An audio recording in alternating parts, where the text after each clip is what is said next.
প্রাণীর ঝুঁকি নিয়েই পাঠাগারে বসতে হচ্ছে গ্রন্থাগারিককে। বেহাল দশা নেত্রা গ্রামীণ পাঠাগারের। সরকারি পাঠাগার নাকি ভুতুড়ে বাড়ি তা দেখে বুঝে উঠতে পারবেন না। ভাঙা দরজা জানলা খসে পড়ছে দেওয়াল ও ছাদের চাঙড়। বইয়ের র্যাকগুলি ভেঙে পড়েছে যত্রতত্র।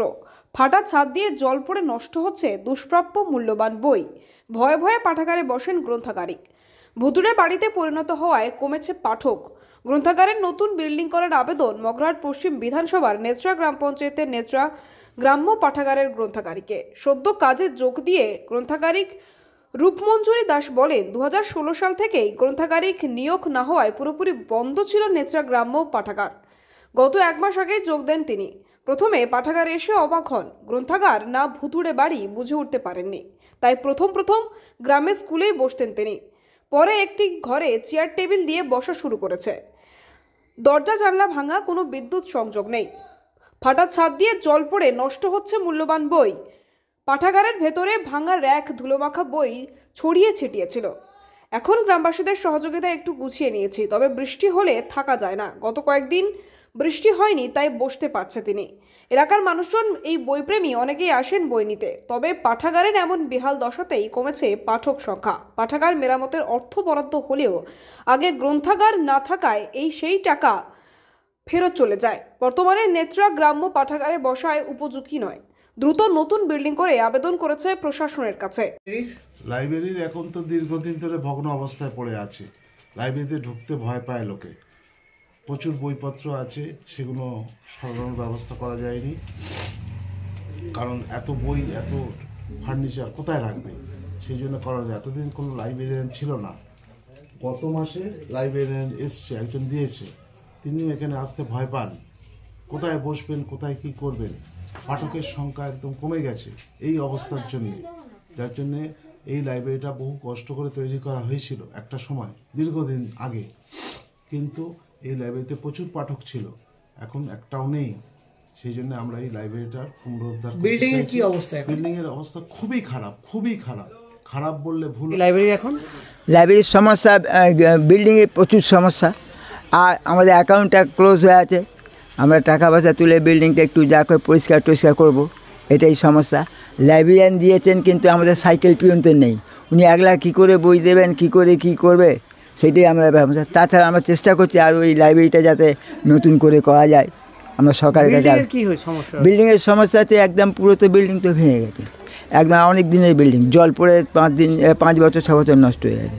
সমস্ত বই, অনেক দুষ্প্রাপ্য বই যেগুলো পাওয়া যায় না, সেই সব বইগুলো প্রচুর বই নষ্ট হয়ে গেছে। আমরা সরকারের কাছে আবেদন করব যে এই বিল্ডিংটা নতুন করে দেওয়া হোক। হচ্ছে না এখনো কাজ? হ্যাঁ, করছে। আমাদের একটা টাকা বিল্ডিংয়ের জন্য এসেছিলো, তা আমাদের অ্যাকাউন্টটা তখন ক্লোজ হয়ে গেছিলো বলে টাকা ঢোকেনি। তাই এবার আমরা ফের নতুন করে অ্যাকাউন্টটা ওপেন করবো, করে আমরা আবেদন করবো টাকাটা ঢোকানো। কীভাবে চলে এই লাইব্রেরিটা? এই লাইব্রেরিটা সরকারের অনুমোদন চলে। কবে শুরু হয়েছিল? শুরু হয়েছে অ্যাপ্লিকেশন পেয়েছে 1982 সালে।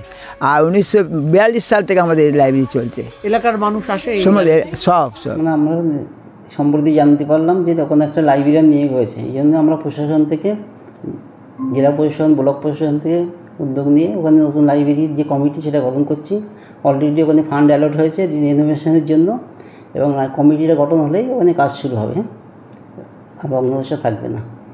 আসলে অনেক বই নষ্ট হয়ে গেছে ওখানে। হ্যাঁ, কিছুদিন, অনেক দীর্ঘদিন কোনো স্টাফই ছিল না, লাইব্রেরিটা বন্ধই পড়েছিল। হ্যাঁ, কিন্তু জেলা প্রশাসন থেকে সম্প্রতি একজন লাইব্রেরিয়ানকে নিয়োগ করেছেন। যোগাযোগ করার ফলে এখন নতুন করে রিভাইভ করবে লাইব্রেরিটা, যাতে গ্রামের লোক এসে লাইব্রেরিতে পড়াশোনা করতে পারে, সেই যে চেষ্টা আমরা করছি। কী কী ব্যবস্থা থাকছে এবার, মানে পড়াশোনার জন্য নতুন করে বই বা নতুন করে কিছু? হ্যাঁ, নতুন করে সমস্ত উদ্যোগ নিয়ে নতুন কমিটি গঠন হলে আমরা মিটিং করব। মিটিং করার পর সিদ্ধান্ত কমিটি যেটা নেবে সেই সবগুলো আলোচনা করে সিদ্ধান্ত নেওয়া হবে। আধুনিক মানে কি এবারে লাইব্রেরি হচ্ছে?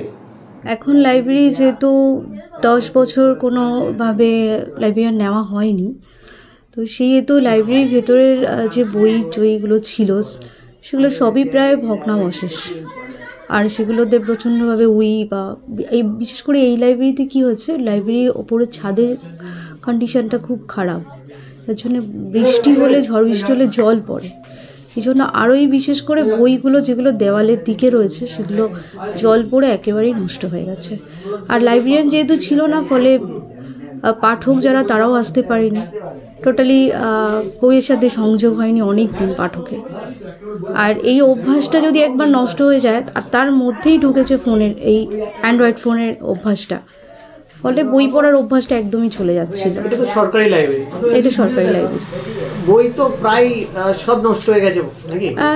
আছে, কিছুটা ভালো আছে, যেগুলো একটু ভেতরের দিকে আছে ওই দেওয়ালের সাইডে, ওগুলো একটু নষ্ট হয়েছে, আদারওয়াইজ বাইরের দিকে যেগুলো আছে ভালো বিল্ডিংটার আছে। কি অবস্থা? এটার অনেক দিন ধরেই চেষ্টা করা হচ্ছে। দক্ষিণ 24 পরগনা থেকে রেবতী মালির রিপোর্ট, ডিএন নিউজ বাংলা।